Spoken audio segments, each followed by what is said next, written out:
For quite some time now, I've been curiously ignorant and wondering why I don't understand.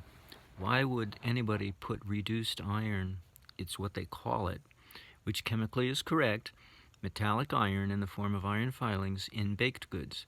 Why would they do that? Why don't they just use iron fumarate or ferrous fumarate or some other ferrous gluconate or some other supplement of iron to supplement us with iron? It's because they're not thinking of us, they're thinking of the baker. And it's only because I don't normally cook my food with a microwave, so it finally dawned on me, hey, wouldn't that be short out the microwave process? Because they tell us don't wrap your potato in aluminum foil and then stick it in the microwave like you used to do inside the convection oven. It ain't going to work. It's going to short out, create all this arcing and maybe a little smoke and fire and electrical, maybe the fuse will go out in your mains. So what they've done is they reduced the size of the iron and they've diffused it throughout the dough of the, let's say it's a muffin. Because, I always wondered about this. I'd go into Sprouts Natural Foods Market, and I'd see all their muffins of various flavors, and every single one has reduced iron. And you go on YouTube. If you don't know what reduced iron is, you go on YouTube and look up cornflakes reduced iron, and they'll show you how to extract it from the cornflakes if it's there. Use a Ziploc baggie and a magnet and a blender and a container to soak the cornflakes in water, distilled water. I was aghast the first time I learned about this. But it still boggled my brain. Why? Why would they do this? It makes no sense. It has no nutritional value whatsoever. And if anything, it's going to irritate the stomach lining and the intestinal tract. Why would they do this? Because they're thinking of the baker. So all the little iron filings are shorting out, or, they don't have to arc. Arcing is like lightning, but prior to a lightning strike, or a lightning bolt forming, let's say, forget the strike, that's a whole nother thing.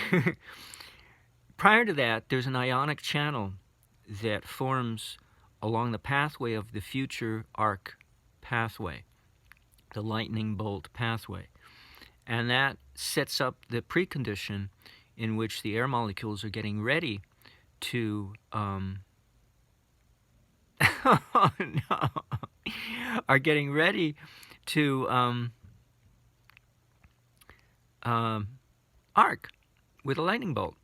And so at the very least that, what I imagine is happening in the, let's say it's a muffin, the even distribution of the iron filings is going to cause an even distribution of heating in the dough so that the interior is finished cooking at the same time as the exterior, and it also enhances or accelerates reduces the duration required to bake that item, so it won't take as long.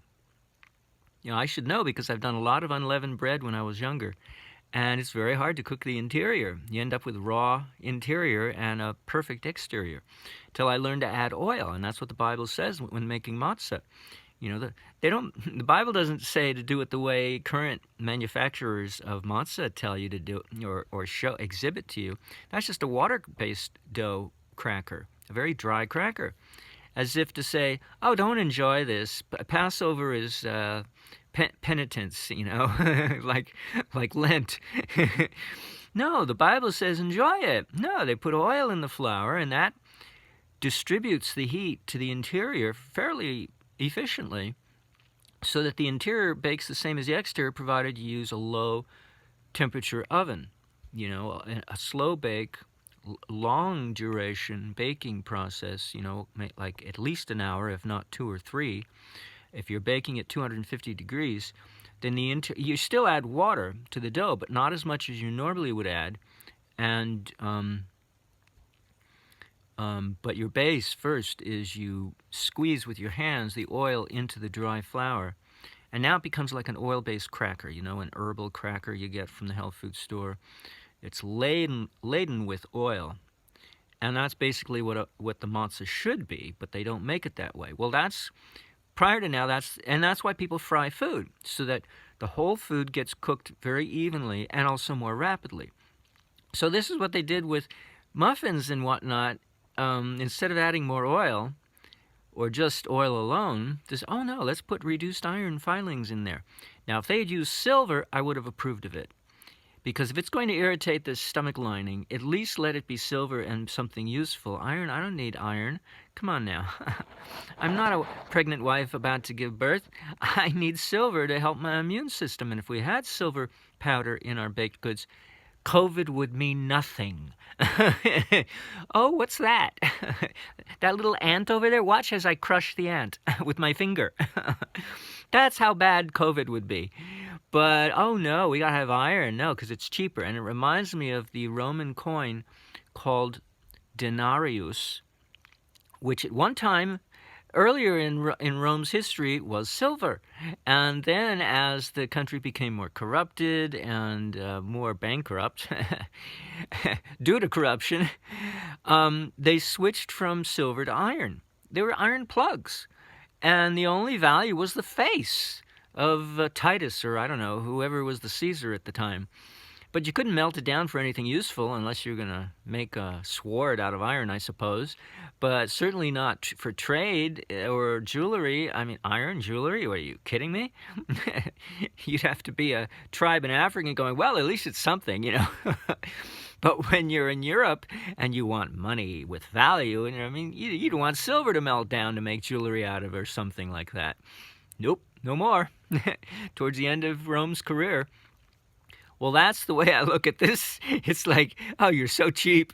You could have put in silver powder, gold powder, you know, anything other than cheap iron or cheap copper. Well, they don't put copper in because that would kill everyone's liver. So they put in iron instead. Oh, God. What's next? It reminds me of a movie that I've seen recently, a friend's movie he gave me, Iron Giant. It's an animation, and it's this big, huge robot towering 300 feet tall or something. And it literally has a mouth, and it wants to eat. It gets hungry. Oh, I'm hungry. And it goes to a scrapyard, a junkyard, and it starts piling iron scrap into its mouth. Chomp, chomp, chomp. Yummy. Burp. What am I, a robot? Hey, you're getting ahead of me here. I'm not a cyborg yet. I'm still just flesh and blood for the most part, except for my fillings. Yeah, they're getting us started with fillings. Anyway. So that's my epiphany for today, if you enjoy it. And beeswax would help. Beeswax blended with oil melted in a double boiler would help the irritation of the stomach lining, regardless of the iron or metallic filing of any sort that you might ingest. So it can be done safely, and when oil is blended in with the beeswax, you don't even know, high-grade beeswax, you know, the 1 ounce bars, not the pound blocks. The pound blocks are useless. But when the beeswax is melted with oil, they mix. They're chemically very similar, and they mix together very nicely. And you won't get the wax stuck to your teeth because the oil is there to diffuse the wax, and yet there's enough wax there for the metallic filings to stick to the wax and get carried out of the gut very nicely, and it coats the gut with oil and beeswax, so you get a protective coating. So there are ways of doing this, not only in a healthy way, silver, but also in a user-friendly way, combined with oil and beeswax. So I'm getting all these notices on the top of my camera. They're distracting me. I don't want to see them. Better shut off that app or use it. All right, enough of this. See, how do I shut this thing off? Oh, I use this button.